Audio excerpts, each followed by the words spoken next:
Hi, this is Bill Watkins. Thanks for taking a couple of minutes and looking into the Word of God. We'll start out today in Mark chapter 7 and look at the first 4 verses. After that, we're going to see the rest of the story. Then the Pharisees and some of the scribes came together to him, having come from Jerusalem. And when they saw some of his disciples eat bread with defiled, that is, with unwashed hands, they found fault. For the Pharisees and all the Jews do not eat unless they wash their hands in a special way, holding the tradition of the elders.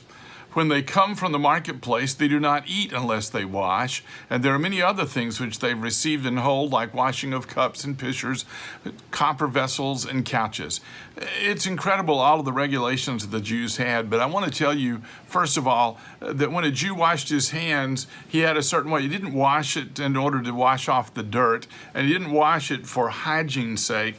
He washed it instead because the law, that is the Mishnah, the law of the traditions of the Jews, demanded it. And so he would start with his fingers up like this, and then he would take 1/4 of a log and pour it over each finger with the fingers up.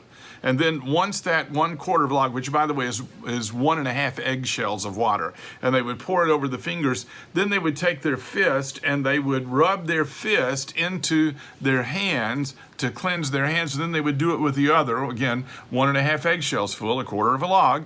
And then once that was done, the water became unclean because it had touched a dirty hand. So then they put their hands down like this and poured the water, again, 1/4 of a log, down from the wrist and let it drip off, and did the same thing with the other hand and let it drip off, and then they were ceremonially clean. It had nothing to do with whether or not they were actually clean, but they were ceremonially clean. And they did the same thing with their vessels. If anything got on it, or if a Gentile had touched it, then it had to be cleansed. If you got into the marketplace, you couldn't touch food that a Gentile had touched. It was unclean. There were so many things that were unclean. And so you even had to take a bath or wash yourself before you ate after you've been at the marketplace, because the dust may have touched someone or something that was unclean, and therefore you had to take care of that.